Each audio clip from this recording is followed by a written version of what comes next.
Ils avaient pour ordre de tuer tous les chefs de parti. Tuer tous les chefs de parti. Ils ont commencé par Selou, Sidia, Jean-Marie Doré, tu as vu? Si ce n'était pas les bérets rouges, les Toumba, ils allaient les tuer. C'est ce qui était prévu. Une fois encore, cette vidéo que je vais vous présenter ici est une interview très intéressante parce que bien sûr, nous sommes à la recherche de la vérité dans cette histoire du 28 septembre. Bienvenue à tous dans cette nouvelle vidéo et surtout, je vous invite à regarder cette vidéo jusqu'à la fin pour mieux asseoir votre conviction parce que nous sommes toujours à la recherche de la vérité dans cette histoire du 28 septembre. Et cette interview est une ancienne interview qui s'est tenue bien avant que, voilà, qu'on puisse rêver qu'il y aura un jour la tenue de ce procès du 28 septembre. Merci de regarder jusqu'à la fin et on revient à tout à l'heure. Et qui a mis Alpha Condé au pouvoir? C'est Vincent Bolloré. Il a fait un deal avec Vincent Bolloré. Vincent Bolloré a une agence ici qui s'appelle Lavas. Bolloré a mis Alpha Condé avec 8 magistrats de trouver les moyens de faire un coup d'État et enlever Dadis, mettre Alpha Condé. Et comment ça s'est passé? C'est là où je ne comprends pas. Mais ce qui s'est passé au stade du 28 septembre, Dadis n'a rien à voir, les bérets rouges n'ont rien à voir. C'est 90 jeunes mercenaires qu'ils ont recrutés en Côte d'Ivoire, au Burkina et au Libéria. En Côte d'Ivoire, voilà. 90 jeunes. Et comment ils ont couillonné Dadis? Les amis de Alpha Condé ont dit à Dadis, ah, on a un militaire à la retraite, il faut le prendre pour conseiller. Dadis, c'est un soldat. Il dit d'accord. Ce militaire-là est arrivé en Guinée, il était près de Dadis. C'était un mercenaire. Qu'est-ce qu'il a fait? C'est aller recruter des jeunes mercenaires, 90 jeunes. Il est venu les mettre à la frontière de Zérékoré. Qu'est-ce qu'il dit à Dadis? Bon, Dadis, lors de la manifestation, là, comme les bérets rouges seront débordés, prenons les élèves militaires de Zérékoré. Envoyons-les à Conakry pour voilà, épauler les bérets rouges. Dadis dit d'accord. Il habille ces jeunes mercenaires-là en tenue africaine, en tenue militaire guinéenne. Ils sont arrivés dans le même avion avec les militaires, les jeunes élèves militaires de Zérékoré. Ils arrivent à Conakry. Les bérets rouges, je ne connais personne. Pour eux, c'est leurs collègues de Zérékoré. Voilà. Ils avaient pour ordre de tuer tous les chefs de parti. Tuer tous les chefs de parti. Ils ont commencé par Selou, Sidia, Jean-Marie Doré, tu as vu? Si ce n'était pas les bérets rouges, les Toumba, ils allaient les tuer. C'est ce qui était prévu. Violer, saccager. Et c'est ce qu'ils ont fait. Quand ils ont fini leur forfait, le lendemain, on les a reconduits à la frontière, payé leur solde, ils sont rentrés chez eux. Et ils ont mis tout ça là sur Dadis. Voilà. Le complot va continuer. Maintenant, ils voulaient que Toumba se débarrasse de Dadis. Et comment? Ils ont dit dans les oreilles de Toumba, attention, hein, Dadis a mis tout ça là sur toi. Toumba a dit non, Dadis ne peut pas mettre ça sur moi parce qu'il sait que je ne sais pas. Dadis a vu des images du stade, il était devant sa télé, chez lui. Il a attrapé sa tête. Il a attrapé sa tête parce qu'il ne revenait pas. Il appelle Toumba, dit, ah, vraiment, on est débordé. Eh bien, quand la plainte est arrivée au tribunal pénal, ils ont envoyé une délégation. Bon, quand cette délégation est arrivée, ce qui était vraiment prêt à leur expliquer, c'était Toumba. Ils ont convoqué Toumba. Toumba dit, il ne va pas. Ils appellent Dadis, ah, Toumba refuse de venir nous donner des explications. Dadis l'appelle, dit, il faut partir. Oh non, comme tu sais que je ne sais pas, je ne vais pas. Alors, ils ont dit à Toumba, alors là, il a tout mis sur ton dos. Hein. Ah, ça a énervé Toumba. Dadis, qu'est-ce qu'il fait? Comme Toumba lui dit qu'il ne fait pas, il prend son cortège, il vient le trouver au camp. Voilà. Ouais, pourquoi? Dadis, Toumba savait que là, c'était sa peau ou être transféré au tribunal pénal. Voilà, il a tiré sur Dadis. Heureusement, Dadis a eu la chance. Le roi Hassan II, à l'époque, a dépêché un petit avion des médecins pour l'amener au Maroc, le soigner jusqu'à rétablissement. Mais Alpha Condé avait pris des galons. Il ne voulait pas que Dadis rentre, parce qu'il sait que si Dadis rentre, il ne sera pas tranquille. Donc, il s'est arrangé avec les Ouattara et quelques bandits comme lui pour bloquer Dadis à Ouaga. Dadis, c'est quelqu'un de bien, quelqu'un de très bien. Le peu de temps qu'il est resté au pouvoir, il a aidé. C'est lui que tu voyais tenir le Coran et la Bible, main gauche, main droite. Hein? Alpha Condé sait que si Dadis rentre, il faut qu'il y ait un jugement avec Toumba. Quand ils parlent qu'ils vont construire un palais pour faire un jugement comme ça, c'est des histoires. Ça, c'est pour narguer les Guinéens. Tant que Alpha Condé est au pouvoir, Dadis ne mettra pas le pied en Guinée. Ça, c'est clair. Il faut être certain. Il n'acceptera pas. Voilà. C'est quand il va mourir ou se barrer, là, Dadis aura la possibilité de rentrer en Guinée. Voilà. Mais vraiment, ils l'ont accusé. C'est un coup d'État. Et voilà, je vais te dire combien de coups d'État la société de Bolloré ont préparé. Le premier, ils ont dit, bon, on va envoyer des mercenaires, attaquer son cortège, le tuer. Après, ils disent, ou non, on va chercher à l'empoisonner par la nourriture. Ou bien chercher à le discréditer au niveau international. C'est là qu'ils ont réussi. Chercher à le discréditer au niveau international. Quand il y a eu tous ces morts-là au stade, là, la communauté internationale s'est inquiétée. Et alors là, ils ont mis tout ça là sur la liste. C'est Alpha Condé, lui-même, seul et unique, avec ses amis, qui ont perpétré ce massacre. Voilà. Il restera impuni. Parce qu'il ne veut pas que Dadis rentre en Guinée. C'est ça le problème. C'est triste. Et les Guinéens sont là. Les opposants sont là. On ne peut pas imposer à Alpha Condé le retour de Dadis. Ça, c'est une honte. Hein? Et ils veulent être président. Ils verront ce qui va arriver. Non? Voilà. Les opposants qui sont incapables de s'unir pour faire une coalition, dégager Alpha Condé. Non, chacun veut que ça soit lui. Hein? Alpha Condé les a marginalisés. Hein? Voilà, ou il te soudoie, voilà, tu le suis bêtement. Voilà. C'est une unique chose, c'est l'union du peuple, que ce soit la forêt, la Haute-Guinée, la Moyenne-Guinée et la Basse-Guinée, qui doivent se donner la main pour dégager Alpha Condé. Il ne faut pas qu'il ait un troisième mandat. Qu'est-ce qu'il a fait pour la Guinée? Rien du tout. Il n'a fait que maltraiter les Guinéens. Tous. Qui est heureux aujourd'hui en Guinée? Personne, sauf les voleurs qui sont autour de lui. Eux sont heureux parce qu'ils volent, ils pillent.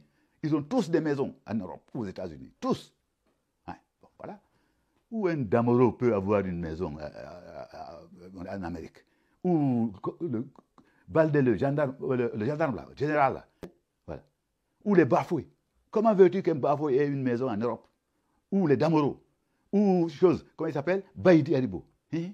Ils ont tous des pavillons en Europe. C'est une honte. C'est nos deniers, c'est nos richesses qui pillent pour venir construire, acheter. Voilà. Donc, Alpha Condé, depuis qu'il est au pouvoir, a construit un hôpital, il a construit un aéroport, une université, l'usine de bonbons des enfants, le cube magique. Mais c'est rigolo. C'est vraiment... Et quand ses collègues et amis entendent ça, ils disent les Guinéens sont vraiment des bonariens. Sinon, celui-là va être président 10 ans, changer la constitution. Bonjour et bienvenue à tous. Bienvenue dans cette nouvelle vidéo. Et surtout, si c'est la première fois que vous regardez une de mes vidéos, je vous invite à vous abonner à ma chaîne YouTube. Partagez cette vidéo puisque ça pourrait aussi intéresser d'autres personnes. Cette vidéo que nous venons de voir tout à l'heure là, disons cette interview, est une interview très ancienne et celui qui parle ici, c'est voilà un ancien promotionnaire de l'ex-président Alpha Condé. C'est des personnes qui se connaissent depuis la France et ce qu'il est en train de dire dans cette interview-là est en train de dévoiler une autre face de ce procès qui se tient actuellement en Guinée. Si on se rappelle très bien, lors des premières comparutions de l'ex-président Dadis devant cette barre, il a acté sur un problème. Là où il dit ici que c'est un complot qui a été savamment préparé. Et avant de rentrer en détail, bien sûr, je voulais dire que cette vidéo, je l'ai tirée, bien sûr, sur la page Kumpital Facebook. Il y a aussi une chaîne Kumpital ici. Si vous voulez réellement voir l'interview intégrale, je vous invite à partir sur cette chaîne Kumpital pour réellement voir l'intégralité de cette interview. Et je pense très bien que cette page est gérée par le frère Tola. Tola, c'est quelqu'un qui a une conviction très fondée. Et on l'a vu, il s'est battu médiatiquement corps et âme pour ne pas que la tenue du troisième mandat d'Alpha Condé soit une réalité en Guinée, bien sûr. Alors, si le frère Tola regarde mes vidéos, je voulais lui dire que un grand respect pour ta conviction et surtout pour le combat que tu mènes depuis très longtemps. Alors, quand on voit cette interview-là, le monsieur, il est en train de parler aussi, ou bien il est en train d'axer réellement sur une thèse de complot. Je l'ai toujours dit aussi dans les vidéos que moi-même j'ai faites. Vous pouvez toujours les voir ici sur cette chaîne. J'ai une fois parlé que réellement, on peut pas parler du procès du 28 septembre sans réellement toucher la tentative d'assassinat sur la personne de l'ex-président Dadis qui s'est tenu au camp Makambo, pour laquelle son aide de camp Makambo a rendu l'âme. Je voulais le dire ici officiellement, paix à son âme, bien sûr, parce que c'est un être humain qui est parti et qui a été sauvagement abattu.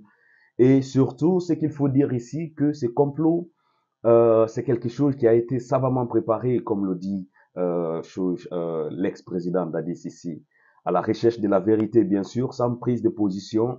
Quand des problèmes comme ça se posent, il faut toujours voir sur quel côté se basent deux, trois à quatre thèses ou bien à quatre pensées. Si quatre personnes sont en train de parler sur le même chemin, alors il faut faire très attention pour dire que, on doit réellement réfléchir sur cette thèse-là, bien sûr. Et au fur et à mesure que ce procès-là avance, je vous l'assure que, bien sûr, on aura toujours des nouveaux dossiers qui vont venir en rapport avec ce procès. Moi-même, j'avais fait aussi une vidéo ici sur cette chaîne-là que vous pouvez toujours regarder où je disais que si on veut réellement connaître la vérité dans cette histoire, ça c'est juste mon humble avis. J'ai toujours dit ici que on est en train de nous mener sur une fausse piste parce que je peux pas comprendre que on puisse convoquer le président, l'ex-président de la junte en 2009, c'est ministre chargé de la sécurité présidentielle, son aide de camp. Voilà, c'est ministre chargé du grand banditisme, le ministre chargé de la santé, mais que le ministre de la Défense n'apparaît pas ici devant ce tribunal. Moi, je me disais que c'est quelque chose de gauche parce que quand on voit logiquement, si on veut réellement connaître la vérité, il faut que ces personnes-là soient tous dans le même bord ici devant cette juridiction guinéenne pour dire leur part de vérité. Bien sûr, c'est à travers ces personnes-là qui vont parler et que ces spécialistes du tribunal, avec le président du tribunal, M. Tunkara ici, vont tirer une conclusion, bien sûr. Mais à force d'écouter une seule personne, on ne peut pas tirer une conclusion dans ce qui est en train de se passer en Guinée.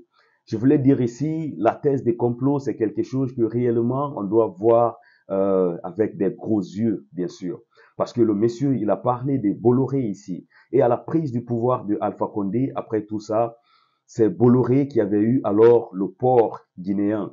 Je veux dire ici qu'il a réellement eu une partie du port guinéen. Disons pour nous ici qui vivons à l'extérieur, quand on envoie des voitures, on part dédouaner ici dans le côté Bolloré. Ils l'ont même nommé Bolloré. Et on se pose la question, comment est-ce qu'il peut avoir un contrat comme ça s'il n'y a pas de corruption en dessous? Et quand on parle de corruption, c'est bien sûr qu'il a corrompu Alpha Condé, peut-être au côté financement pour que réellement ce complot-là puisse avoir le jour. Mais comme je le dis à chaque fois, que nous ne sommes que seulement des spectateurs, mais je ne fais pas de vidéos ici sans me baser sur réellement des faits audiovisuels sur lesquels on peut s'asseoir après avoir regardé ces vidéos, poser notre propre conviction sur ce qui est en train de se passer en Guinée, parce que nous sommes tous à la recherche de la vérité et nous voulons réellement que la vérité se manifeste, bien sûr. Et n'oubliez pas que au fur et à mesure que le procès avance, on va toujours avoir des nouveaux dossiers et que c'est à travers tout ceci-là, ces témoignages et bien sûr ces gens qui vont comparaître à la barre ici, qu'on pourra tirer une conclusion. Et les conclusions qu'on va tirer ici, ce n'est que des conclusions personnelles parce que le reste va revenir à ce tribunal de trancher réellement qui a fait quoi dans ce procès du 28 septembre. En se basant sur cette même interview de ce monsieur-là, on voit qu'il est en train de parler des trois points essentiels, bien sûr. Le premier point, il nous parle ici de l'élimination physique de Dadis. D'ailleurs, c'est ce qu'on a vu ici lorsque Toumba a tenté de l'éliminer physiquement au camp Makambo. Et le deuxième point, c'était pour, voilà, l'empoisonner pour qu'il puisse mourir. Et ça aussi, Dadis l'a signalé quand il était ici à la barre le premier jour, je pense très bien. Le troisième point, c'est qu'il revenait maintenant à le discrédibiliser de façon médiatique. Et c'est ce qu'on a vu après la tenue de ce massacre du 28 septembre qui s'est tenu au stade du même nom là-bas. On a vu que tous les médias internationaux ont commencé réellement à dénigrer de façon officielle Dadis en disant que c'est lui qui est le seul responsable, en disant que c'est lui qui est le commanditaire de tout ce qui s'est passé au stade du 28 septembre et qu'il a envoyé son propre peuple à l'abattoir. Et en voyant tout cela, on s'est dit alors Bolloré, bien sûr, pour tous qui le connaissent, c'est une personne qui a presque la plupart des médias français ici dans sa poche. Et quand on voit ça, c'est voilà, ces liens entre Vincent Bolloré et l'ex-président Alpha Condé, suite à laquelle d'ailleurs il a eu un gros contrat au port, et on le connaît aussi qu'il a beaucoup de contrats comme ça, un peu en Afrique, au Gabon, au Cameroun. On se pose la question réellement, est-ce que on peut se fier à cette thèse-là ou pas? Et ce qu'il faut savoir, à l'encontre de l'ancien président qui est Alpha Condé ici, pour les Guinéens, nous savons très bien que ce monsieur, c'est un opposant historique. Depuis le temps de Sékou Touré, c'est quelqu'un qui voulait coûte que coûte accéder au pouvoir. On a vu d'ailleurs en 1998, lorsque il a perdu les élections contre l'ancien président qui est déjà mort, Lansana Conté. On a vu que Alpha Condé a été arrêté à la sortie de la Guinée, le dernier village qui est Piné. Ça, c'est le dernier village avant d'arriver en Côte d'Ivoire, où il était susceptible d'envoyer la rébellion en Guinée. Donc, quand on voit tout ça et que le massacre du 28 septembre et que Dadis lui-même, il dit que voilà, c'était un complot savamment préparé et il n'indexe personne si c'est pas Alpha Condé et que ce monsieur-là aussi, dans son interview, est en train de parler les mêmes choses ici, ça nous donne bien sûr beaucoup à réfléchir.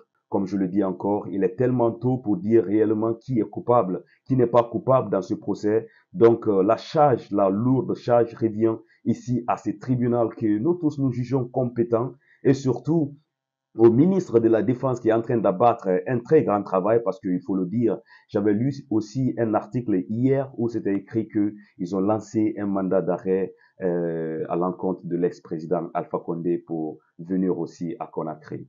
Disons, comme nous vivons, prions Dieu que Dieu nous donne aussi longévité parce que au fur et à mesure que les jours avancent, on va voir clair dans ce procès du 28 septembre. En tout cas, j'espère que à travers tout ce qu'on est en train de faire ici, on pourra tous faire nos propres idées sur ce qui est en train de se tenir exactement en Guinée. Merci à tous de regarder cette vidéo et surtout, n'oubliez pas de partager et on se retrouve à très bientôt, bien sûr, pour une nouvelle vidéo. Merci à tous.